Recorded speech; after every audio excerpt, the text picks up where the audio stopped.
Come together. When we are in need of hope, come together. When we look for comfort, come together. When we would grow within, come together. When the world calls for change, come together. Come, create anew our spiritual home. Good morning and welcome to the Unitarian Congregation of Westchester and our online service. My name is Kathy Beatty and I am the lay associate today, and we are delighted that our minister, Reverend Dan Schatz, is with us today. I especially want to welcome any visitors to our online service this morning. We hope we'll get the chance to know you. You can say hello in the comments or go to UCWC.org or send us an email if you'd like more information about our congregation or you would like to be in touch directly. We hope that everyone will join us for our online social hour. The link and the password are in connections. We'll put them in the comments for this service and on the screen at the end of the service. Unitarian Universalism holds that great good comes from wide diversity. So, whoever you are, whomever you love, whatever your heritage, and from wherever your beliefs spring, we are pleased that you are here. Let us walk a while together. Our announcements this morning, we are almost ready for our online auction. The 2020 virtual auction is coming. The online silent auction is going to range over an extended time, and then there'll be a fun Zoom live auction set for the evening of October 17th. So it's time now to think about submitting your donations. Because of health concerns, we ask that donors avoid any items involving in-person gatherings. So we encourage you to think outside the box. And please visit our auction donation page and on our homepage. Include a picture of your donation if it's relevant, and questions can be directed to auction@ucwc.org. Also, the children in our congregation should have received a puzzle piece, a blank one, that they can decorate and mail back to UCWC or put in the mailbox. It can be dropped off. So you can decorate these, and Cassie Langle will gladly receive them. If any of the kids in RE have not received their puzzle piece, please contact Cassie Langle ASAP.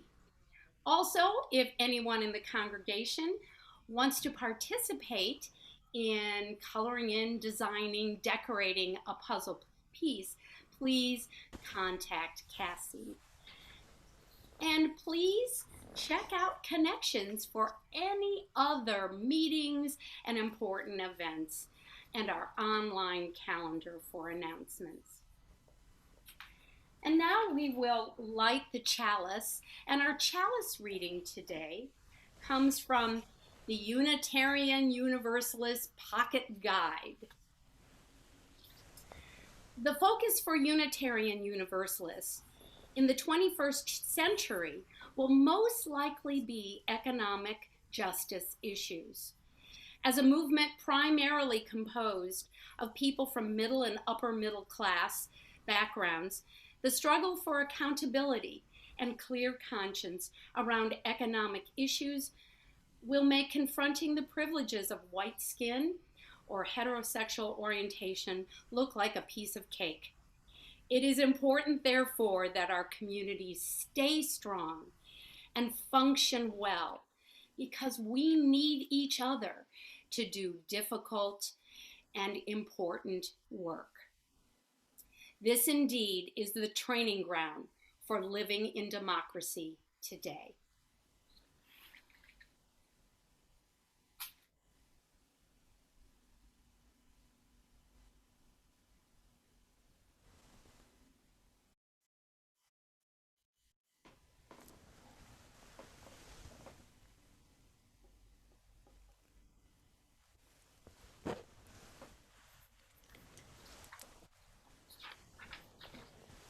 Thank you, Kathy.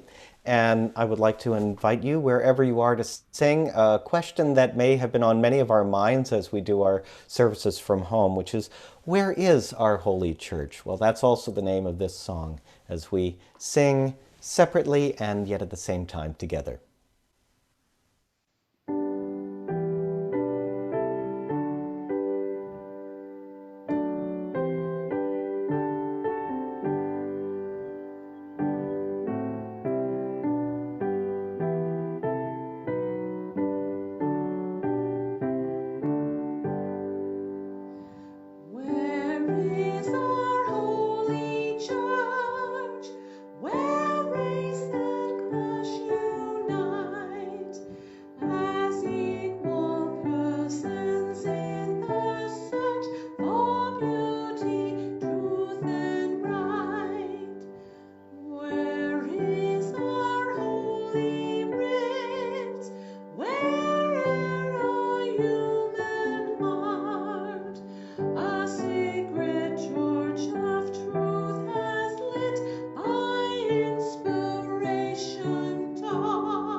And I invite you to join me in our unison affirmation as those words go up on the screen. We gather, aspiring to be a thriving, caring, and welcoming community that supports each person's spiritual journey, embraces diversity, challenges us to live responsibly, and is a catalyst for a just and compassionate world. Well, our congregation depends on the generosity of our members. We don't pass collection plates on YouTube, but we've set it up so that you can donate on the web or by text or by app, and instructions on those will come up in a few minutes. And we also now have a PayPal link, so you can make an easy donation either from our website or by holding your phone up to the QR code. And I haven't actually checked, but I think the QR code should be coming up on the screen in just a moment. So some of you may have tried this before, had trouble. The code should work right, especially if you have the PayPal app on your phone. And that's a very, very easy way to give to the congregation. I hope that if you are able, you will use these services and you will give to the congregation, or consider sending a check, or add something to what you would normally pay for your pledge every month, because we do depend on our members. We are looking at being online for quite some time, and we need to make sure that we're able to keep things going. So thank you very much for your generosity, and we will now receive our morning offering.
For these gifts and for everything we give in so many ways to all of our communities, we are truly grateful.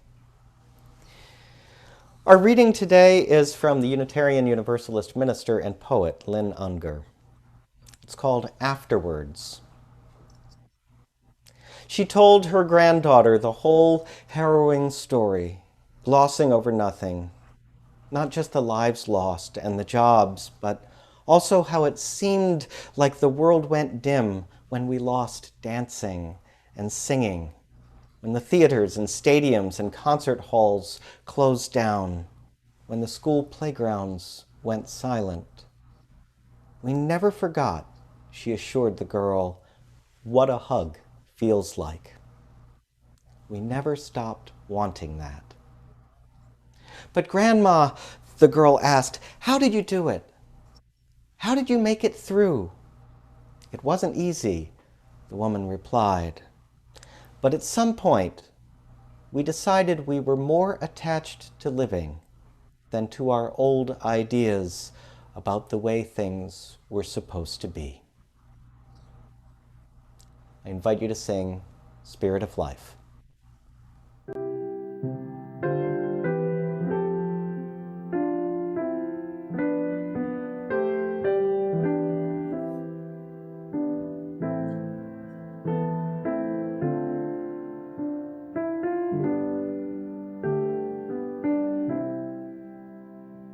Spirit of life, come unto me.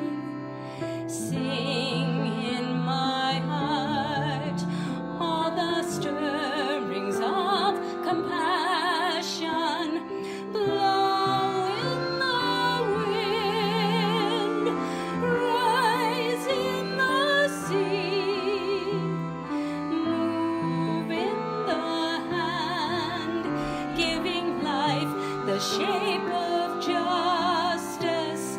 Roots hold me close, wings set me free. Spirit of life, come to me, come to me.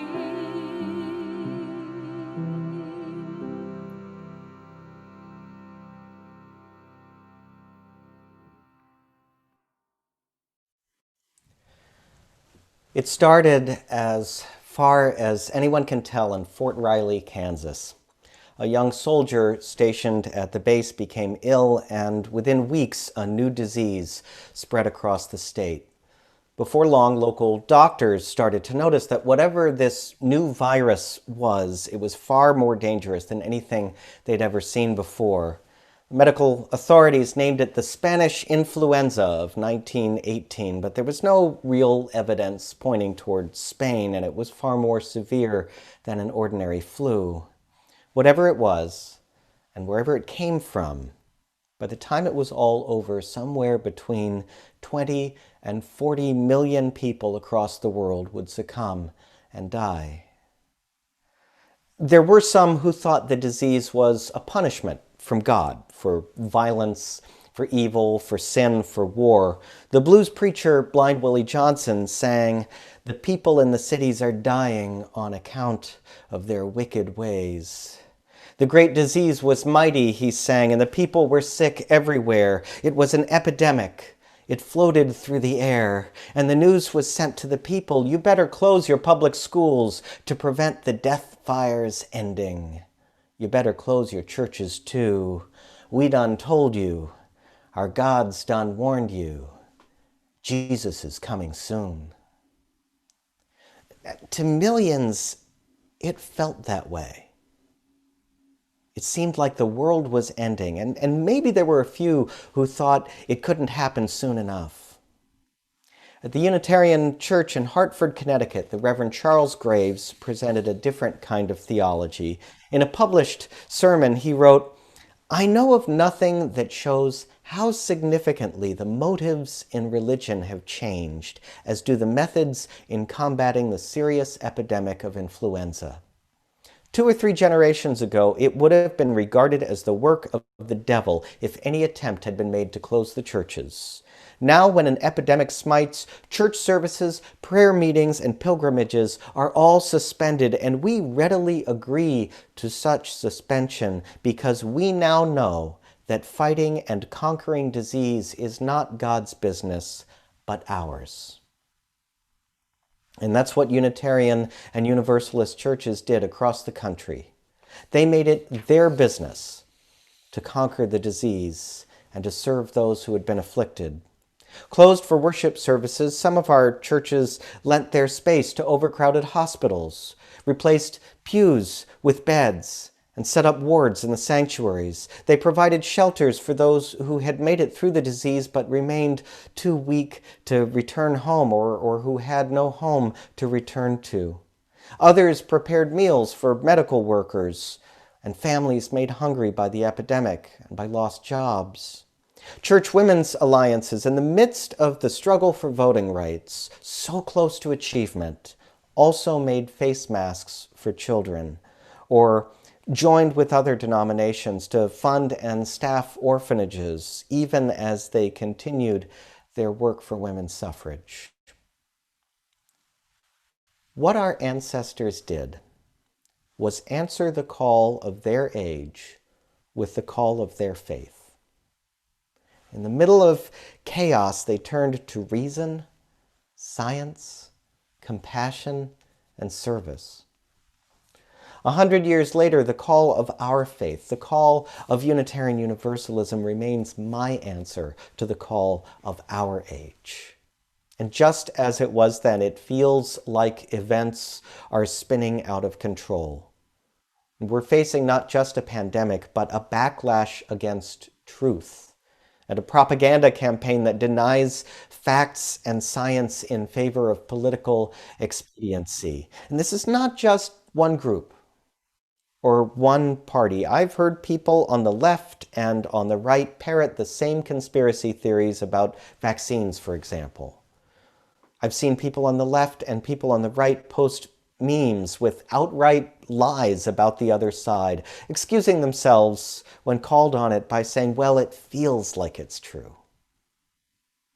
So I look to my faith and I ask what Unitarian Universalism teaches us in a moment like this one.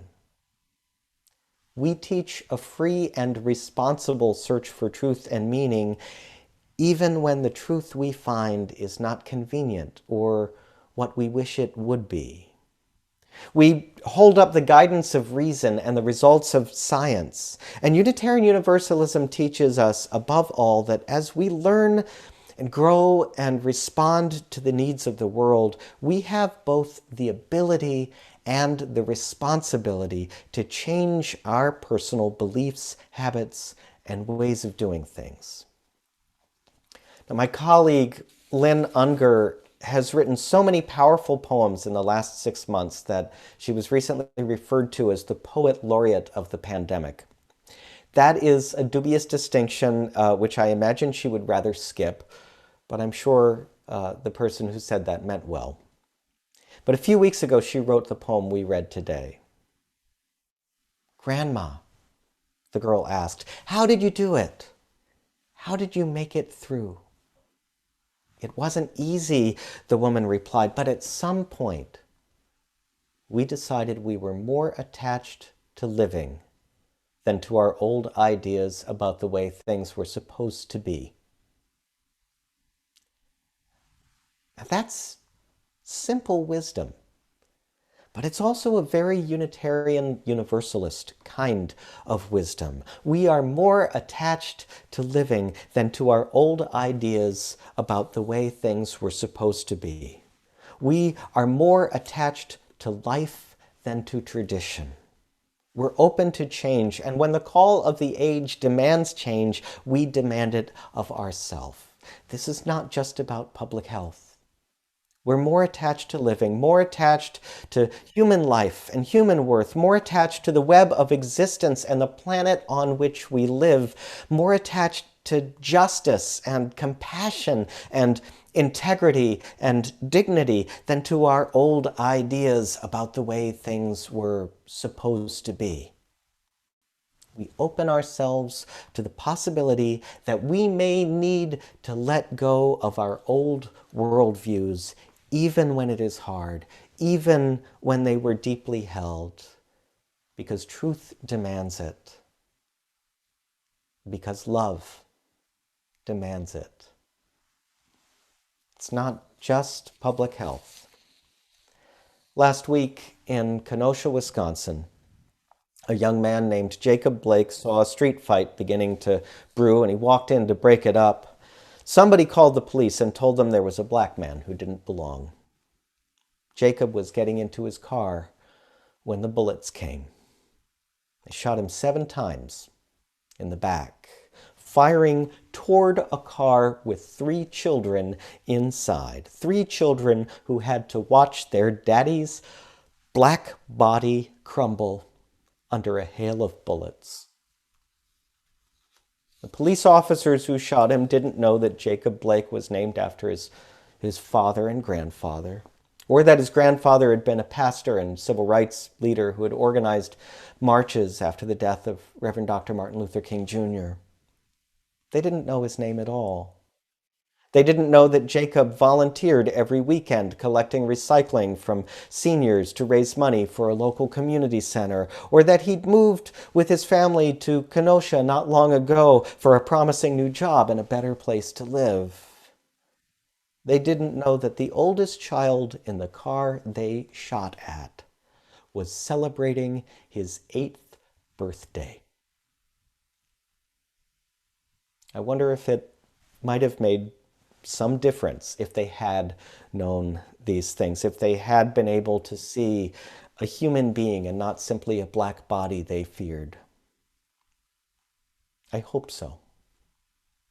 Now Jacob Blake is paralyzed from the waist down, and it's too early to say if he will ever walk again. The odds are he probably won't.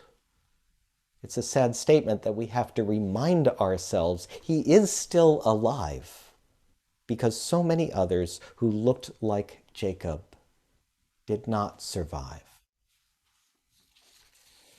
2 days later, a 17-year-old child responded to a call put out by white supremacists to come protect our city. His mother drove him to Kenosha, where he went out armed with a big old assault rifle. Local police officers thanked the so-called militia, telling them how much they appreciated their presence and tossing the boy a bottle of water. That boy fired into a peaceful crowd, killing 2 demonstrators and wounding another. The Kenosha police chief called it a use of firearms to resolve whatever disturbance was taking place. Now, there's a meme circulating on social media right now, a picture of this boy holding his big gun and smiling, and the caption, "This is the face of white supremacy."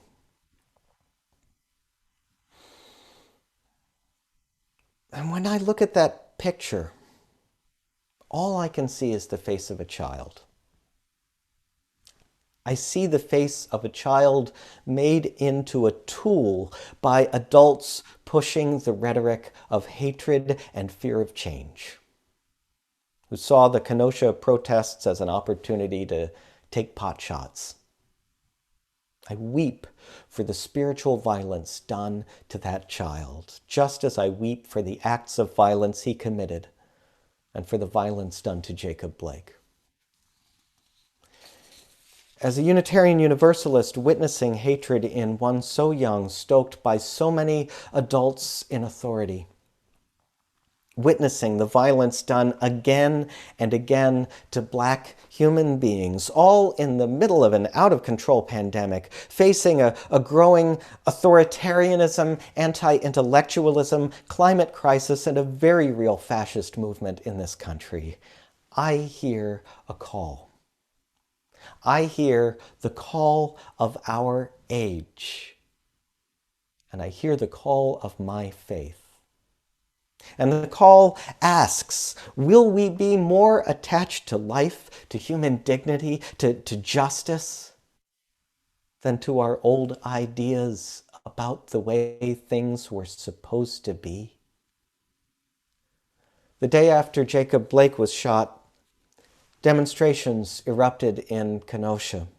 Most were peaceful, but some were not, and of course, these were the ones that made the headlines.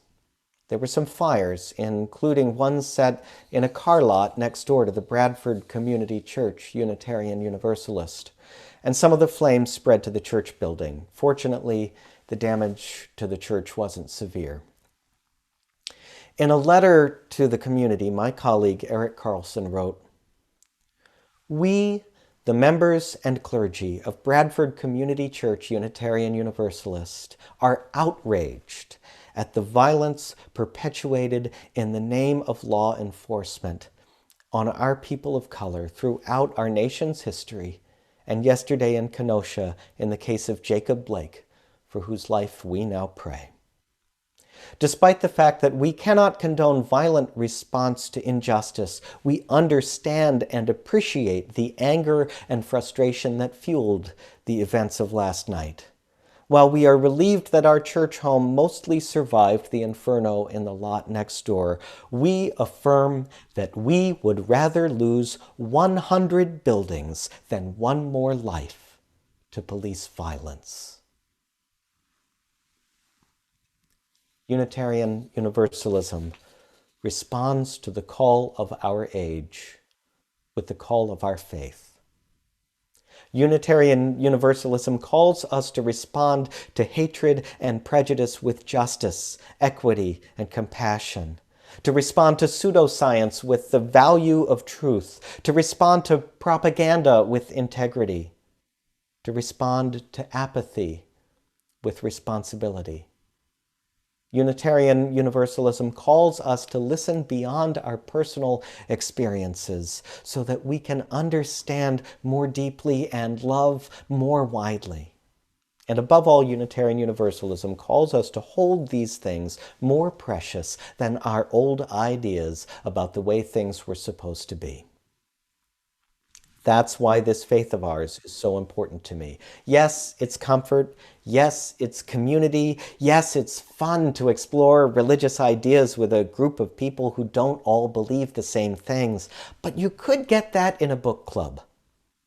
The faith we share is transforming, teaching all of us that we need not and should not be bound by the creeds of the past, even those creeds we didn't realize we were holding on to. The faith we share is motivating, moving our hearts and minds and bodies to answer the call of the age with whatever meaningful action is in our power and within our abilities. The faith we share is reverent, finding beauty and holiness in the world and love for our world, whether we name that holiness God or Goddess or Spirit or something else entirely. You could put the same thing in another way by quoting a t-shirt that I have that says, "Love the hell out of the world." The faith we share changes us. And because we are changed, we change the world. I know it sounds grandiose when we face so much that feels larger than ourselves, but change has to begin with us. Change has to begin in that moment when we hear the call of the age and something within us shifts. Unitarian Universalism teaches us to listen to that call, to be moved by that call, and respond with a deep, fierce, and loving spirit. Unitarian Universalism teaches us to be moved within ourselves and to look beyond ourselves to all of human experience, and beyond human experience to the earth, to the future that we envision, to the transforming power of love. When I look around today and I listen for the call of this age, when I hear the cries, what I hear are the cries of every family whose lives have been torn by COVID-19. I hear the cries of every human being whose life has been torn by racism and every other form of oppression. I hear the cries of the people who lost their homes and livelihoods in Texas and in Louisiana and in California this week, who are refugees of a warming climate. I hear the cries of the hopeless and the frightened. I hear the cries of the angry and the defiant.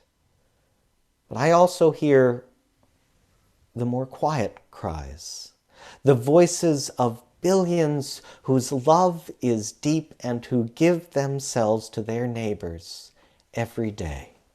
I hear the movement for justice. I hear the gifts of community. I hear the careful work of scientists and physicians and teachers and nurses and social workers and so many more. I hear you and all that you do in the spirit of love and compassion and human worth, in the spirit of responsibility and truth and interdependence. And I know that our faith answers the call of this age. I know that Unitarian Universalism is a healing balm in a hurting world. And for this, I am forever moved and grateful.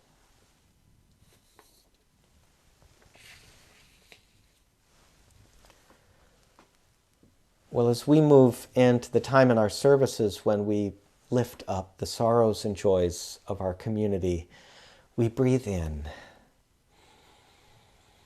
and we breathe out and we sing. When I breathe in, I'll breathe in peace. When I breathe out, I'll breathe out love.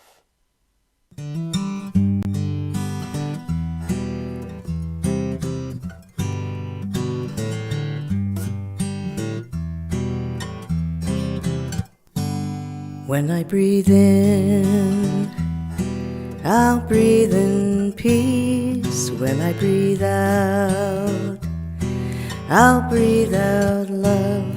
When I breathe in, I'll breathe in peace. When I breathe out, I'll breathe out love.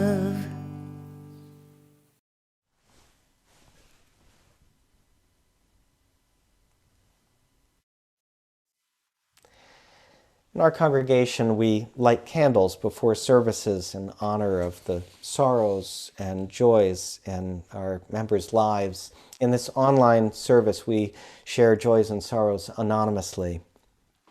And so we light a candle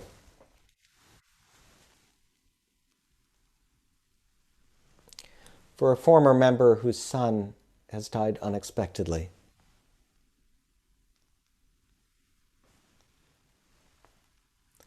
For one whose father died peacefully last week at the age of 87 and who gives thanks for his years of life, good times, and the love he gave to his family, friends, and often complete strangers.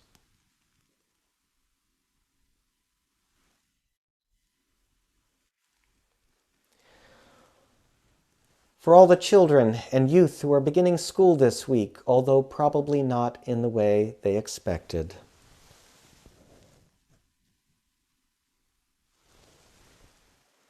And for all their teachers.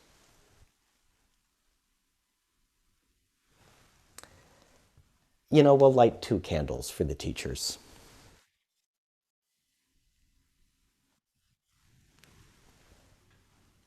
And as always, we light 1 candle for those joys and sorrows which remain unspoken.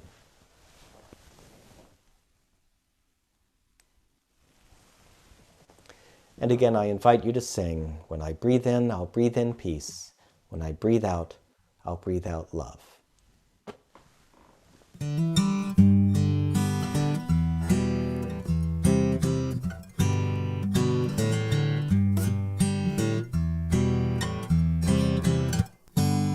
When I breathe in, I'll breathe in peace. When I breathe out, I'll breathe out love. When I breathe in, I'll breathe in peace. When I breathe out, I'll breathe out love.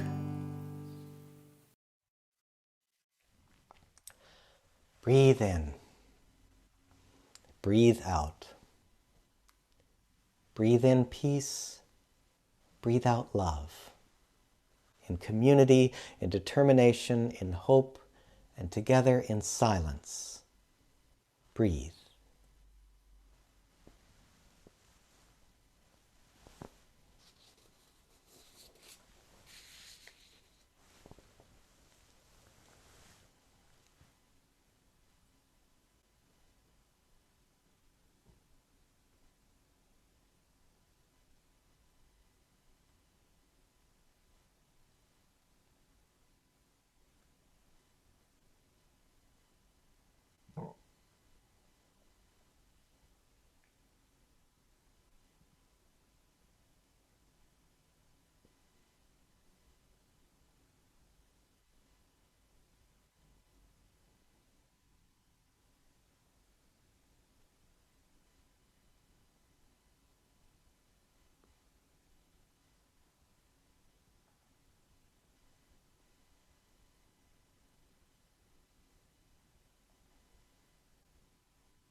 God of many names and no name, Spirit of life, holy unknown, we reach out from our separate places to come together in this community of faith and freedom, of justice and giving and love. Our hearts break with those who are suffering today. who have lost homes or loved ones to the storm or to the fires, who have lost family or friends to the pandemic, who suffer every day the losses of racism and the reality of a society that does not yet value Black lives. Our hearts break with the children of immigrants taken from their parents, and for the parents who have yet to see their babies. Our hearts break, and our hearts are moved by love. We answer the call of this age with our free faith, a faith of justice and human worth, of truth-seeking and integrity, of liberation and prophecy, of hard work and deep love and powerful change. Stirred in our hearts, we come together, grow in love, and set our hands to the tasks ahead. May it be so. May it ever be so. Amen. And blessed be. Our closing hymn today is a hymn that was written about the merger of Unitarianism and Universalism, but it is also a powerful hymn of who we are and how we are in the world. It is called As Tranquil Streams.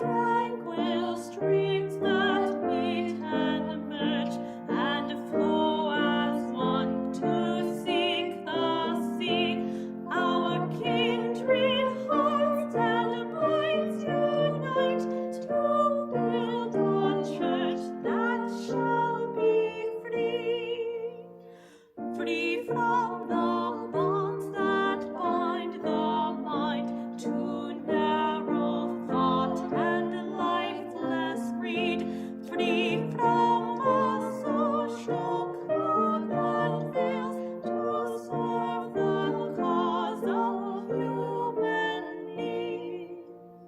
A freedom that reveres the past but trusts the dawning future more, and bids the soul in search of truth adventure boldly and explore.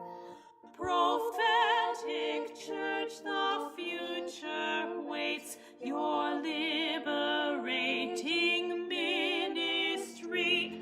Go forward in the power of love, proclaim the truth that makes us free.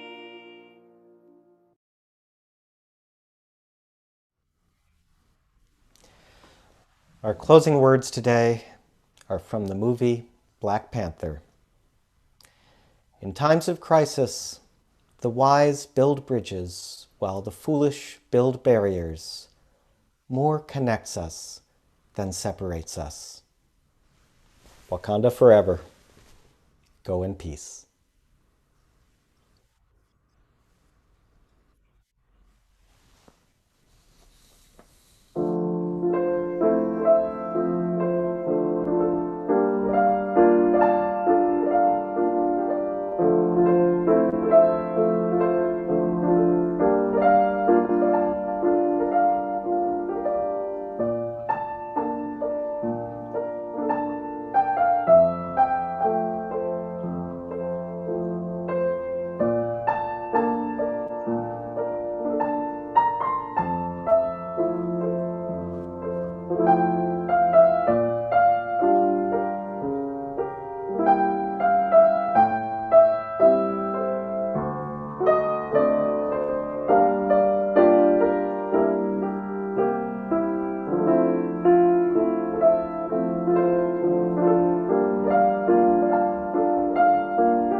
Thank you.